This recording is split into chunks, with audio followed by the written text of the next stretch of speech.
Okay, so let's break this down.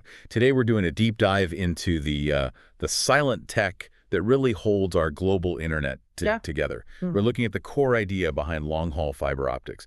And a great example of this is a device like the Thor Broadcast F-EDFA-18 optical amplifier. That's a perfect example. And our mission here is to get past the dry spec sheet and really understand how these light signals carrying just massive amounts of data get boosted across whole continents without slowing down. Right, because the big problem this thing solves is signal loss or attenuation. Exactly. That's the villain of the story. And it has to maintain that signal strength for a whole bunch of channels at once. We're talking up to 8 DWDM optical channels. Yeah, and for anyone listening, DWDM is just a fancy way of saying you're squeezing multiple streams of data, like different colors of light, Yeah. all down one single tiny glass fiber. So this little box has to handle all of them.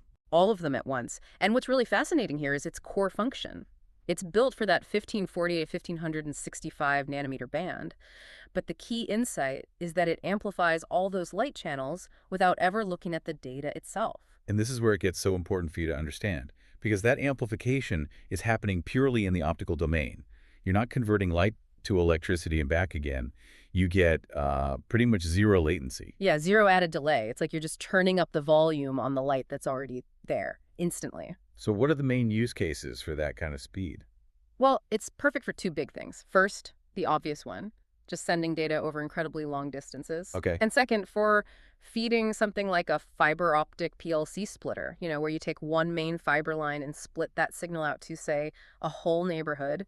This device gives it the power to do that efficiently. That makes a lot of sense. But hold on, if it's just amplifying light, doesn't that mean it's also amplifying any noise or distortion that's in the signal? Ah, that is the million-dollar question. And that's where the magic ingredient comes in. Okay.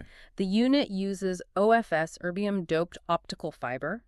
Erbium is a rare earth element, and it's combined with a really high-quality pump laser. So how does that work? The pump laser basically shoots energy into the fiber, which excites the erbium atoms.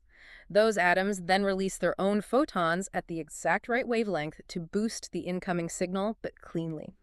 The result is really strong amplification with a very low noise figure. So when you say strong, what does that look like in practice? What kind of power are we talking about? We're talking about an 18 dBm optical power output, and that 18 dBm is significant. It's enough to drive those data streams for, dozens of kilometers before they need another boost. Oh. And here's the really critical part for network reliability. That output power is consistent. It stays rock solid even if the input power is fluctuating all over the place. If it's that important, you must need ways to, keep an eye on it. Oh, absolutely. And it has that built in. There's a basic SNMP system, which is just the standard language for checking on network devices remotely. Right? Through a normal network port. Exactly. And that's critical for preventing failures. It even has safeguards, like a warning alarm on the front LCD. If no signal is coming in, it automatically shuts off that expensive pump laser to protect it. So it's designed to just run 24/7 in a rack somewhere and take care of itself. Pretty much. It's built for a long operational life. So if we pull it all together, the main takeaway here is that this device is kind of the silent workhorse of the internet. I think that's the perfect way to put it. It lets these huge amounts of data cross continents instantly, just by injecting power directly into the light itself. Absolutely. And that leaves you, the listener, with a really interesting thought to chew on. Considering this EDFA technology is protocol independent, doesn't care if the data is digital or analog or what, how much of our modern world still relies on this simple physics trick that was discovered decades ago? It really makes you think about the foundational role of these simple, robust, almost analog optical parts in our completely digital world.